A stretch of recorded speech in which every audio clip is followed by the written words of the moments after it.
Maxime qui nous vient du lycée de Marseille. Marseille. Ah, le local de l'étape. Exactement. Maxime, derrière vous, 3 ateliers. Mesdames, Vous commencerez messieurs, par bonjour. l'atelier numéro 1 qui est ici. Vous avez eu des consignes. L'atelier numéro 2 qui sera ici. L'atelier numéro 3 qui est ici. Et attention, il y aura un atelier numéro 4 ici pour terminer. Parfait. On est prêt? On peut commencer? On est. Je vous laisse vous installer en bout de table et je laisse monsieur Xavier Touizard lancer les opérations. Très bien. Bonjour madame, bonjour messieurs. Bonjour monsieur, c'est parti pour 15 minutes. Très bien, parfait. Tout d'abord, madame, monsieur, soyez les bienvenus dans notre établissement. Tout d'abord, est-ce que vous souhaitez peut-être avoir de l'eau plate, de l'eau gazeuse pour l'ensemble du dîner? Les deux. Les deux? Très bien. Donc pour cette sélection d'eau, je préfère rester local et vous proposer la 808 sous ces deux façons, donc gazeuse et plate. La source 808 se trouve à Méreuil, une eau typiquement provençale, 808 parce qu'elle est puisée donc à 808 mètres de profondeur dans la Sainte-Baume. J'ai également pris connaissance de votre menu. Est-ce que vous souhaitez plutôt des verres de vin ou directement une bouteille, vu que vous êtes 6? On est à votre disposition. Parfait. Donc j'ai sélectionné du coup plusieurs types de vins que je vous servirai directement à la bouteille pour pouvoir reprendre si jamais vous en souhaitez. Dans un premier temps, donc, vous retrouverez un plat typiquement provençal situé à Nice avec donc cette pissaladière. Donc cette pissaladière avec ses oignons caramélisés. Vous retrouverez également ces petits anchois qui vont apporter de la salinité et ces olives donc typiques, un plat vraiment gourmand de Nice. Donc pour cela, il fallait accompagné d'un rosé assez gourmand. C'est pourquoi je suis parti toujours en Provence avec le domaine des Aspras, situé à Corrence, avec monsieur Michael Latz comme vigneron, qui travaille en bio et en biodynamie, puisque le village de Corrence est l'un des premiers villages à être bio de France.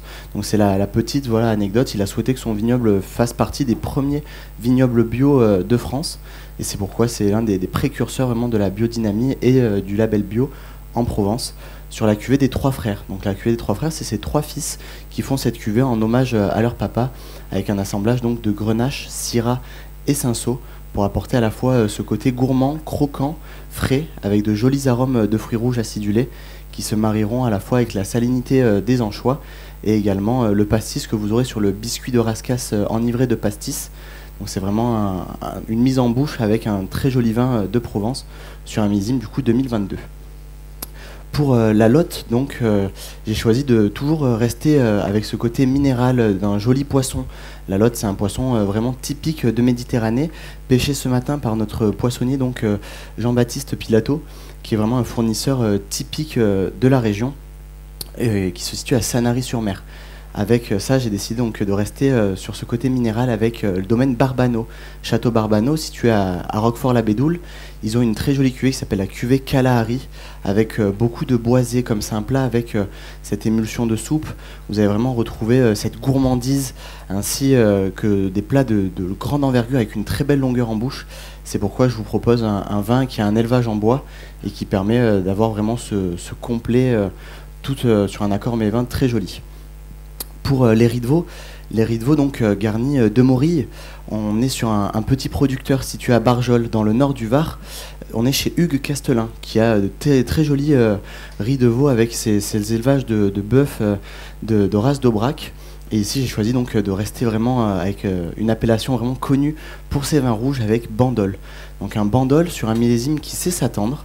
En 2012, on est sur le château Sainte-Anne, avec un vieux millésime donc de Jean-Baptiste Duteuil, qui vinifie vraiment exceptionnellement, un grand vigneron. Et là, on est vraiment sur un 90% de Mourvèdre, avec 5% de Syrah et 5% de Grenache, pour vraiment apporter une complexité aromatique entre les riz de veau, la morille, vraiment cette longueur en bouche. Et le vin, on a vraiment cette fraîcheur à la fois gourmande et longue en bouche, et c'est ce qu'on va venir chercher, un vin à la fois imposant, mais avec toujours une très belle fraîcheur. Pour les desserts, j'ai donc décidé de partir sur un différent du vin, pour vraiment vous proposer quelque chose de différent, avec une infusion. On est venu faire infuser, en ce moment c'est vraiment la saison des fleurs d'acacia.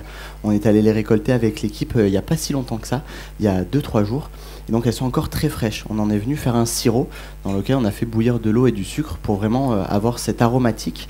et dans lequel on est venu faire écraser une purée de fraises, qui rappelleront donc ces fraises gariguettes avec ce sorbet basilic. Et pour le dessus donc, de ce cocktail, vous aurez ce jus de fraise légèrement acidulé avec une note sucrée du sirop d'estragon très floral, très joli. Et vous aurez donc pour terminer en fait une infusion, une mousse de basilic qu'on est venu réaliser vraiment sur le moment pour apporter à la fois ce côté un petit peu végétal et qui reprendra un petit peu toutes ces aromatiques que vous retrouvez dans le dessert. Donc c'est vraiment un accord complice en se basant sur les produits marqueurs du dessert. Si jamais pour la fin du repas, pour profiter donc de ce beau temps que nous avons en Provence aujourd'hui, nous sommes un petit peu gâtés, je vous proposerai donc peut-être des boissons chaudes, des infusions, un café. On aime beaucoup travailler avec la maison Malongo sur leur grand cru d'Éthiopie, qui sont vraiment un café à la fois raffiné, 100% arabica. Et c'est vraiment là où on aura vraiment toutes les aromatiques du café, avec vraiment des grands crus de Malongo. Pour les infusions, nous travaillons donc avec le Serpent Vert, qui est une maison typique d'infusion pour vraiment rappeler ces notes. Toutes les herbes sont fraîches, cueillies et séchées. Donc voilà, vous aurez le choix des infusions. Sinon, nous pouvons également proposer des liqueurs pour ceux qui souhaitent finir en douceur avec une liqueur typiquement de Provence, la Farigoule, qui est vraiment cette liqueur emblématique de Provence que beaucoup aiment découvrir ou redécouvrir. Donc, ce sera l'occasion, pourquoi pas, de profiter des derniers rayons de soleil sur la terrasse avec un cigare ou non pour messieurs, mesdames, si jamais vous souhaitez profiter donc d'un cigare Cohiba, un Churchill, un cigare un peu plus long que la normale pour une fumée plutôt fraîche sur des notes de noisettes grillées, torréfiées. C'est vraiment ce côté-là qu'on va chercher, une fumée fraîche avec beaucoup d'arômes grillés pour rappeler justement, pourquoi pas, avec une eau de vie, un mar du château Pibarnon, donc sur un millésime 1997. On sort à peine ces millésimes puisqu'il y a 24 ans d'élevage justement, donc ça apportera ces notes gourmandes et intéressantes pour accompagner avec le cigare. Voilà. Je me permets du coup de vous préparer les eaux.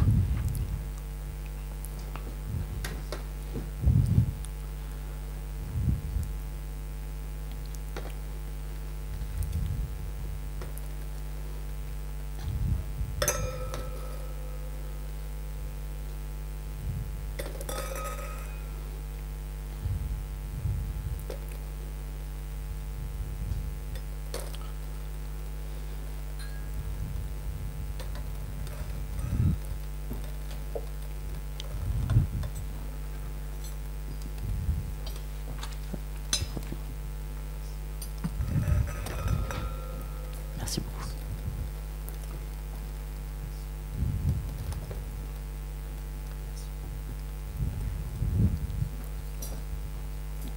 Et là pour vous.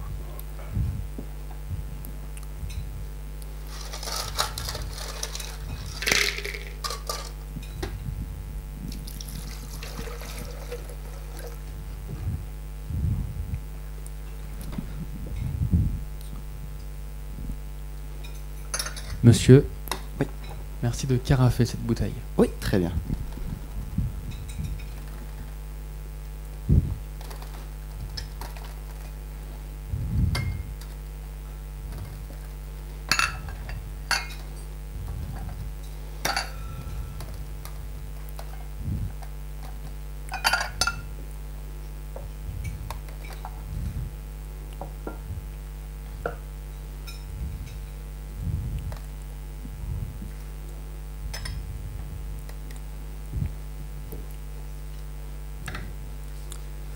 Donc, monsieur, juste ici, le responsable a décidé de vous offrir justement en guise de bienvenue la cuvée 946 du Château Gassier en Côte de Provence.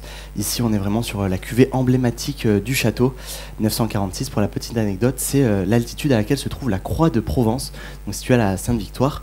Est-ce que vous connaissez un petit peu l'histoire de cette croix et comment elle a été érigée ? On a hâte, dites-nous. Parfait. Donc en fait, cette croix, tout d'abord, elle a été fondée par un marin qui souhaitait l'apercevoir du coup quand il rentrait du port. C'est pourquoi ce marin fut érigé cette croix. Malheureusement, elle succomba à plusieurs reprises. La première fois, elle tomba à cause du vent. La deuxième fois, donc, elle fut réédifiée en bois également. Et les pèlerins, quand ils faisaient leur ascension sur le chemin du Pas du Moine, qui est également une cuvée du Château Gassier, les pèlerins aimaient beaucoup repartir avec un morceau de cette croix de Provence. Et c'est pour laquelle, du coup, elle fut érigée une troisième fois, mais celle-ci en métal. et elle fut donc en lien avec les 104 parois donatrices, ainsi que le nom des abbés et des curés qui étaient dans les paroisses. Et c'est pour laquelle, du coup, à l'intérieur de cette croix en métal, vous retrouvez donc une pièce vraiment avec le nom inscrit des paroisses. Donc c'est une belle référence. Et justement, c'est un des monuments emblématiques de Provence. Et je vous invite vraiment à gravir du coup cette montagne si vous souhaitez apercevoir la très belle vue de Provence. On fera la balade digestive. Exactement.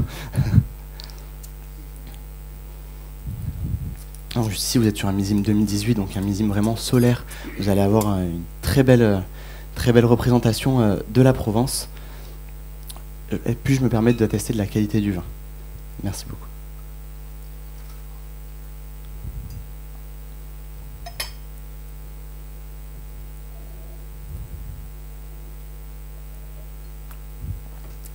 Vous avez là un superbe vin, un très joli vin. Vraiment, je suis très content de pouvoir vous servir ceci.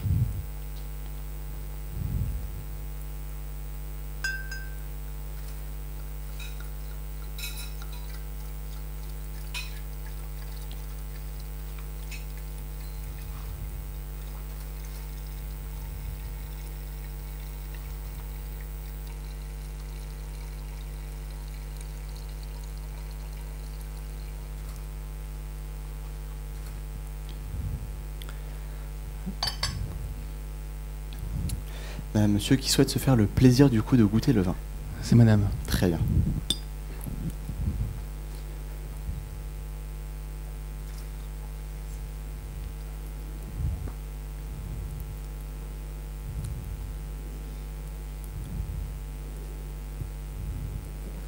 Très bien.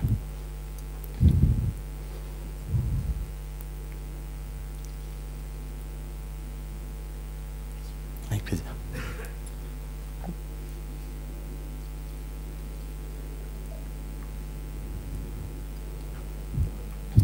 Est-ce que vous savez un petit peu justement pourquoi la Sainte Victoire s'appelle Sainte Victoire? On a également hâte. Justement, autant rester justement dans l'histoire. Ça date en fait, c'est une légende bien évidemment, et à chercher pour approfondir un petit peu, savoir si c'est réellement vrai. Mais cela date en fait d'un général qui s'appellerait Marius. Et donc il aurait repoussé les Teutons, donc qui est une armée plus ou moins étrangère à la Provence, et en repoussant donc les Teutons sur cette montagne est né le nom de la montagne Sainte-Victoire, qui fut également l'une des sources d'inspiration de monsieur Paul Cézanne, qui a fait plus de 80 œuvres autour de la Sainte-Victoire. Et donc c'est vraiment un monument historique pour ce monsieur-là qui a fait de grandes peintures, et justement de quoi pouvoir découvrir.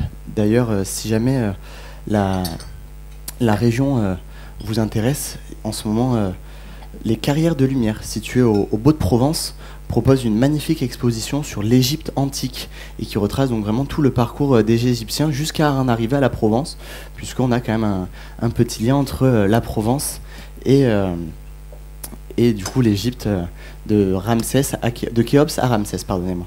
Hop, je vous laisse la bouteille juste ici. Hop. Et je vous laisse du coup la carafe juste ici, mais je me permettrai du coup de vous resservir si jamais besoin il y a. Est-ce que vous avez des questions ou autres si jamais, je reste à votre disposition. Merci beaucoup. Merci. Merci Maxime. Si vous voulez vous avancer vers l'atelier 2. Bien sûr. Monsieur, bonjour, soyez les bienvenus. Bonjour, bienvenue, c'est parti pour 7 minutes. Très bien, parfait. À partir de, je vais vous dire,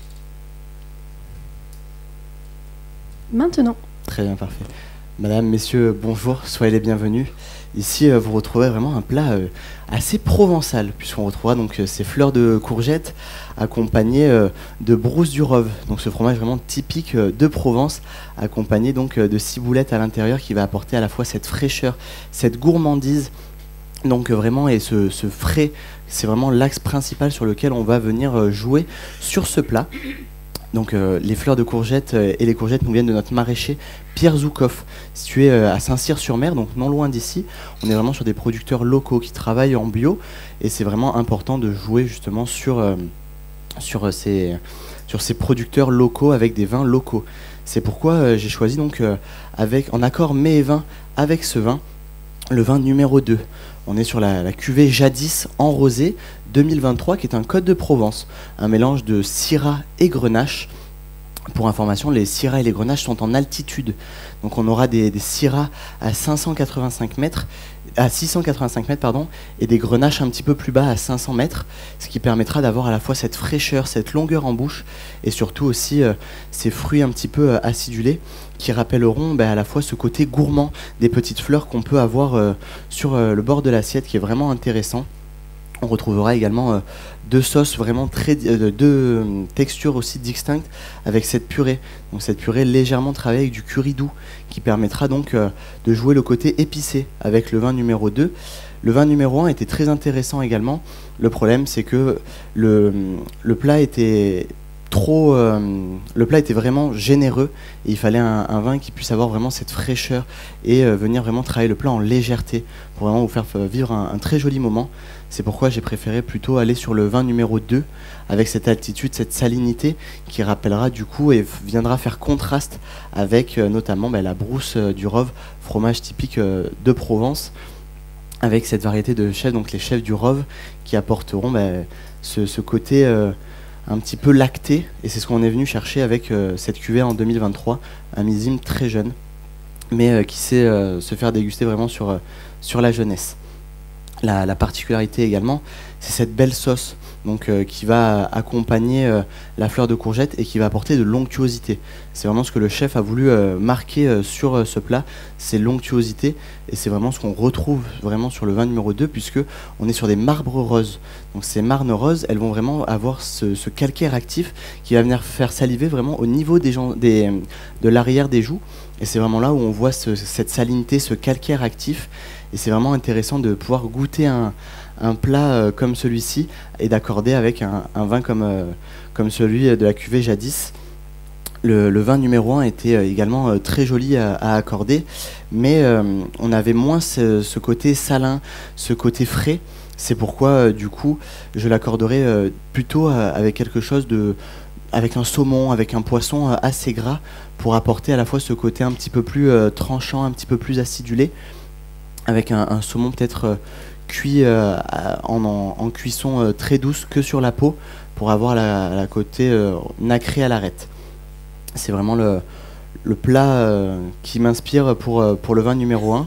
Et pour le vin numéro 2, vraiment, je vous laisserai apprécier ce vin avec ce plat typique de chez nous, les fleurs de courgette. On arrive en plus dans la saison prochainement. Elles commencent tout juste à pointer le bout de leur nez, ces fleurs de courgette. Et je trouve que c'est vraiment très intéressant de travailler ce produit, surtout en Provence. Ouais. Thank you very much. Just, I have a question. Yeah. We are staying in Marseille for a week. Yeah. We would like to visit a winery around 1 hour by car from here. Okay. Which one could you recommend? And also, do you know any 3 Michelin stars around here? Yeah, of course. It's very important to discover the wineries around Marseille. For me, a great winery, I suggest 2 wineries. You have the first is Château Barbano. It's very emblematic of the a winery of Provence. It's located next to Cassis. It's very next to Marseille. You can take the road of de Gineste. It's a very good road. You have the beautiful view on the sea, on the mountain. It's very interesting for visiting.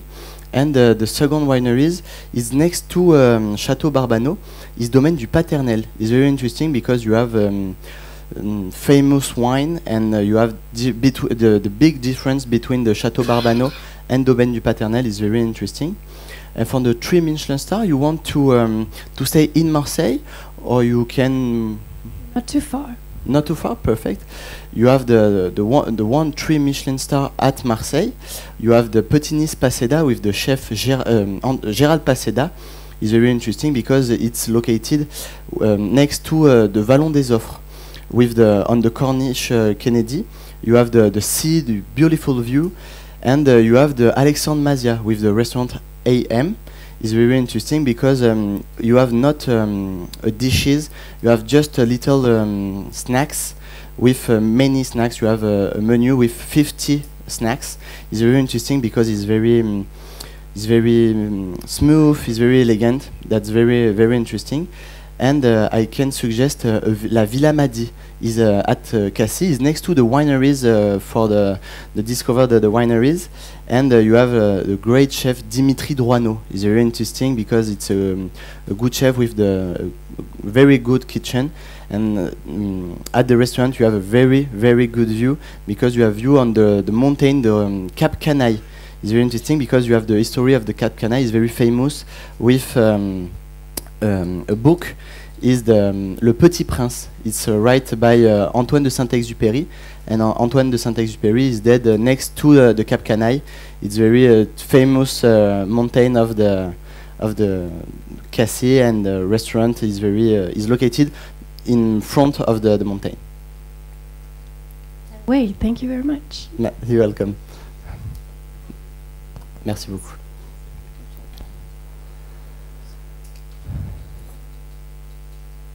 Tout va bien, Maxime? Tout va bien.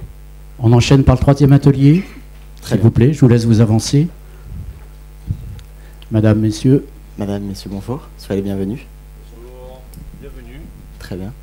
Bonjour, bienvenue. Merci beaucoup. Et c'est parti pour 5 minutes. Allez-y. Très bien. Donc, juste ici, je me permets de prendre quelques petits instants pour prendre connaissance de la bouteille. Juste ici, je vois que vos verres sont déjà remplis. Est-ce que vous souhaitez peut-être être resservi? Non? Très bien. Donc juste ici, je tiens à vous présenter la cuvée Elevae, qui est une cuvée emblématique du Château Gassier également. Ici, vous pouvez apercevoir déjà sur l'étiquette. L'étiquette a été pensée en fonction donc des pics de la Sainte-Victoire. Donc c'est vraiment un petit côté très joli. Je trouve que la bouteille vraiment est un des plus jolis contenants de Provence qu'on peut trouver. Et également ces petites étoiles, puisque Elevae signifie vraiment cette élévation qu'on peut avoir du pic des Mouches, qui est situé à 1011 mètres d'altitude. Donc c'est vraiment le pic le plus haut sur la montagne de la Sainte-Victoire. C'est vraiment un vin emblématique. La particularité également de ce vin, c'est que vous avez que 2 millésimes. Le Château Gassier a pour cœur vraiment de travailler cette cuvée prestige que sur les millésimes qui s'y prêtent. Donc c'est vraiment important. Les 2 millésimes sont 2016 et 2019 qu'on a eu la chance de découvrir hier. Et c'est vrai que sur 2 millésimes différents, même à 3 ans d'écart, vous n'avez pas du tout le même vin. Ce sont des très grands rosés de garde. Et c'est pourquoi on aime beaucoup le conseiller. Ça fait partie, je pense, pour moi, des plus grands rosés de Provence, surtout sur des rosés de garde, puisque on a cette notion des rosés qui se gardent pas forcément, des rosés que les gens n'apprécient pas forcément, puisque c'est un mélange de vin rouge, de vin blanc, et on peut entendre des choses assez sordides. Et il est important, nous, en tant que chef sommelier, de faire découvrir des rosés de garde, des rosés qui peuvent plaire aux clients. Et c'est pourquoi Elevae est vraiment une cuvée qui représente à la fois la Provence et les vins de garde. Vous avez également ce côté intéressant, c'est la meilleure cuvée du château, la meilleure cuvée de 946, le meilleur fût de 946, donc qui est vinifié et élevé en fût. Vous allez apercevoir du coup cet élevage marqué avec des fûts autrichiens, mais avec un bousinage vraiment très léger. Donc on aura ces notes subtiles en bouche, de fruits grillés, de couleurs pelures d'oignon. Et c'est vraiment intéressant du coup d'avoir ces fûts, puisqu'on a un marquage vraiment très léger. Et avec le temps, c'est des vins qui peuvent vieillir très longtemps. Je pense que le millésime 2019 et le millésime 2016 peuvent être prêts à boire de suite, mais peuvent être attendus encore 10 ans facilement. Et c'est vraiment la force de ces rosés. Et c'est là où Château Gassier joue vraiment sur la quantité limitée de cette cuvée, puisque comme nous n'avons qu'un seul fût de 946 qui deviendra donc la cuvée Elevae, on a très peu de bouteilles. Donc c'est à la fois aussi jouer sur ce côté rare, et c'est important de spécifier aux clients qui dégustent pas n'importe quel rosé de Provence, mais un rosé à la fois grandiose, très rare et surtout très pointilleux, méticuleux. C'est vraiment l'axe sur lequel j'appuierai ma commercialisation, sur un vin représentatif de la Provence et un grand vin de garde, comme on peut les voir sur différents domaines. C'est vraiment la particularité. Comme je le disais tout à l'heure, voilà, on peut raconter cette belle histoire autour de la Sainte Victoire, de raconter pourquoi pas les personnes qui arrivent à monter le chemin du Pas du Moine et à atteindre ce pic des Mouches, de pouvoir profiter d'une belle bouteille de rosé. Ça serait la récompense ultime de cette belle ascension après une bonne heure de marche pour les plus sportifs. Voilà. Est-ce que vous avez des questions ?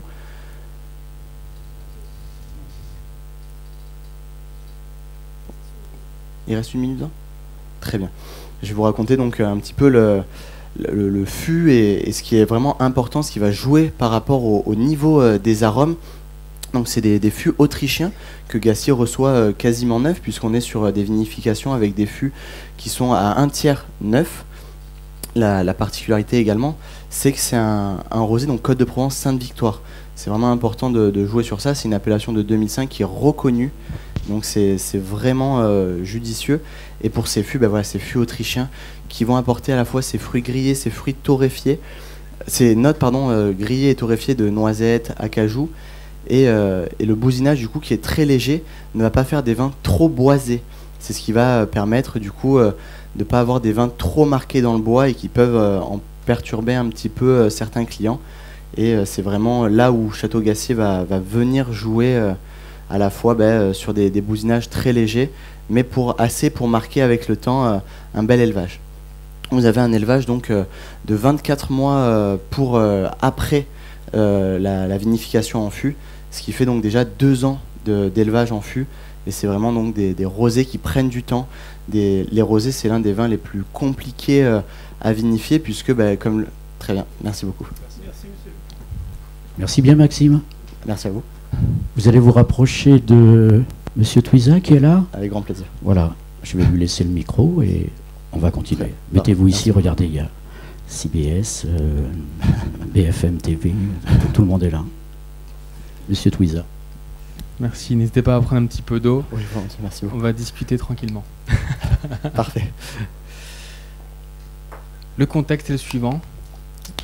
J'ai la charge d'organiser la soirée de gala de la Fédération internationale de voile, 60 couverts, dans le cadre des épreuves olympiques qui auront lieu à Marseille. C'est en août prochain, déjà. Merci pour cet événement de 60 personnes de me suggérer un menu, entrée, plat, fromage, dessert, en 4 temps, Très bien. comprenant des produits nobles locaux, Très bien. où chaque mets sera accompagné d'un vin valorisant les terroirs de Provence. Nous n'avons pas de contrainte de budget. D'accord, très bien. Et pour cela, vous avez 8 minutes. Très bien. Est-ce que je dois répéter la consigne ? Volontiers. Plaisir. Nous recevons la soirée de gala de la Fédération internationale de voile, 60 couverts, dans le cadre des épreuves olympiques prévues à Marseille en août prochain. Merci de suggérer un menu, entrée, plat, fromage et dessert, comprenant des produits nobles locaux, où chaque mets sera accompagné d'un vin valorisant les terroirs de Provence. Nous n'avons pas de contrainte de budget, et pour cela, vous avez 8 minutes. Très bien, parfait. Merci beaucoup. Donc déjà, c'est un réel plaisir d'accueillir justement la voile à Marseille pour une des épreuves donc olympiques pour les Jeux Olympiques 2024. Effectivement, ça approche prochainement. Et justement, pour travailler donc ce menu, pourquoi pas travailler avec des producteurs déjà locaux, comme j'ai pu en parler. Je pense notamment avec des asperges blanches, un produit vraiment typique de Provence. Là, on est sur des asperges blanches du Mont Ventoux, de chez Sébastien Coudray, un grand maraîcher, avec donc ce crémeux justement au Banon de Provence, donc qui apporterait cette rondeur, cette gourmandise pour le plat. Le Banon de Provence qui est l'un des fromages emblématiques vraiment de Provence, et qui est très difficile justement à faire, à trouver également. Donc ça permet aussi de faire découvrir aux clients ces jolis produits de Provence. Je le vois bien donc avec ce crémeux donc au Banon de Provence, et pourquoi pas faire des petites lamelles crues ou légèrement snackées sur l'asperge, avec donc cette grande asperge blanche rôtie, ces lamelles donc travaillées crues avec ce crémeux au bâton de Provence, ces œufs de truite également, puisque la truite est vraiment un poisson typique de Méditerranée qui va apporter à la fois cette salinité, ce côté un petit peu iodé, qui pourrait venir vraiment contraster et avoir cette texture un petit peu umami, puisqu'on aura le iodé avec les œufs de truite, le côté rôti, grillé un petit peu de l'asperge, le côté croquant aussi des asperges crues, et le côté rond, suave du bâton de Provence. Je le verrais bien avec un vin justement, du Luberon également. On reste en Provence, mais c'est une grande vigneronne. J'aime beaucoup mettre les vigneronnes à l'honneur, puisque effectivement, même en sommellerie, c'est vraiment un milieu qui est masculin, mais on arrive à avoir de plus en plus de vigneronnes et de sommelières, et je trouve que c'est important de valoriser ces femmes. Et justement Laura Alliot, qui est une grande vigneronne qui se situe vraiment à Tourdec, donc au nord d'Aix-en-Provence. On représente toujours notre belle Provence qu'on a l'habitude de connaître, sur une cuvée emblématique, le Long Courrier. Là on a à la fois des vieilles clairettes et des vieux rôles qui vont permettre justement à la fois ce côté rond, gourmand, complexe, et avec une très belle longueur en bouche, qui peut du coup vraiment accorder l'asperge dans toute sa splendeur. Sur un millésime 2020, donc un millésime un petit peu évolué, mais pas, on peut l'attendre encore un petit peu, mais vraiment sur déjà des notes très jolies. Dans un deuxième temps, du coup, pour le plat, je verrais bien donc un tartare de saumon. Avec, j'ai plusieurs idées de plats. Le premier, ce serait un tartare de saumon, ce saumon de Méditerranée, dans lequel on viendrait vraiment jouer à la fois ce côté cru, cuit. Donc c'est jouer ces deux textures avec un riz safrané, pour rappeler ce joli safran très gourmand, une épice vraiment de Provence également, et cette belle sauce donc légèrement citronnée, pour rappeler ce côté un petit peu acidulé. Et je verrais bien donc avec ça un vin blanc assez vif, donc justement sur Cassis, avec le domaine donc de la Magdeleine, pour vraiment apporter cette vivacité, cette minéralité aussi, puisque on est face à la mer, les vignes presque touchent l'eau, et donc ça serait vraiment une très belle découverte aussi pour nos clients. Sinon un accord un peu loufoque avec les terrasses de la Courtade. Là on est sur l'île de Porquerolles, ça permettrait de faire découvrir aussi les coins un petit peu secrets à nos clients, avec les terrasses de la Courtade donc en blanc en 2022, et là les vignes sont vraiment dans le sable sur l'île de Porquerolles. On a vraiment cette salinité, cette minéralité qui accompagneront donc à merveille le saumon. Lequel suggérez-vous ? Je partirais plutôt sur les terrasses de la Courtade, vraiment pour ce côté minéral et un peu plus vif. Et j'aimerais vraiment proposer aussi un deuxième plat, parce que c'est vraiment typique, et laisser le choix un peu à nos clients, avec un aioli. Vraiment ce côté typique, ce plat convivial de Provence, mais un aioli moderne, travaillé vraiment avec des produits nobles, comme le poulpe de Méditerranée. Ce poulpe vraiment qui est un des poissons, vraiment l'octopus de Méditerranée est vraiment un produit phare. Le travailler donc, le mettre en surgélation pour vraiment casser les fibres, et ensuite le faire cuire à basse température pour apporter vraiment ce côté fondant, gourmand en bouche, avec des carottes, des légumes vraiment de nos maraîchers locaux, travailler à la fois croquant, fondant, justement pour avoir toutes les textures dans ce plat. Et le plus important serait de travailler avec des jaunes d'œufs un peu émiettés, des œufs durs, travailler un peu émiettés pour apporter ce côté aussi un peu protéines, un peu œufs, donc qu'on aura la chance de découvrir, et travailler avec un sabayon d'aioli. Donc cet aioli typique, on connaît cette sauce un peu lourde, là elle travaille vraiment tout en légèreté, avec un siphon, donc vraiment le travailler de façon aérienne, et inviter le client à plonger chaque élément dans cette sauce aioli. Je pense que ça permettrait de vraiment faire découvrir les plats typiques de Provence. Et avec ça, quoi de mieux qu'un vin blanc de Provence avec beaucoup d'intensité, de longueur en bouche. C'est pourquoi je partirai donc plutôt sur les Baux de Provence, avec domaine Dominique Ovette, sur leur cuvée Jaspe, qui est pour moi une vigneronne tout de même. On reste sur ce côté de mettre en avant les vigneronnes, avec la cuvée Jaspe qui est tout juste magnifique. On pourrait raconter cette petite histoire, Jaspe qui est le nom de pierres précieuses, et chaque cuvée a des pierres précieuses. C'est une personne qui aime beaucoup accorder de l'importance aux pierres précieuses, à la nature. Elle travaille en bio et en biodynamie, et est vraiment située au cœur de la vallée des Baux de Provence, sur les Alpilles. Donc on a cette chaîne montagneuse qui permettrait de travailler sur différents climats et micro-terroirs. Donc je pense que ça pourrait être une belle découverte.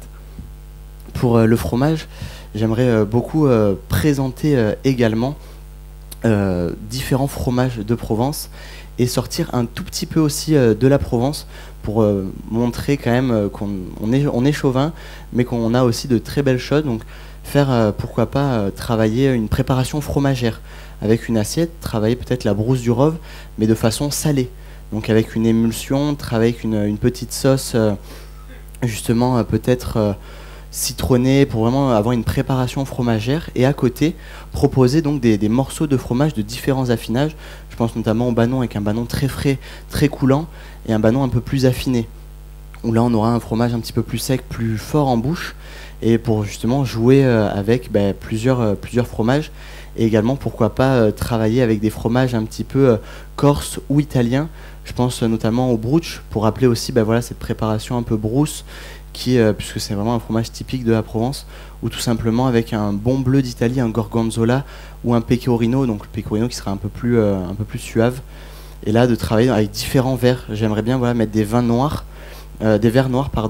et proposer différents verres pour faire goûter chaque accord avec chaque fromage et inviter le client vraiment à cette analyse sensorielle.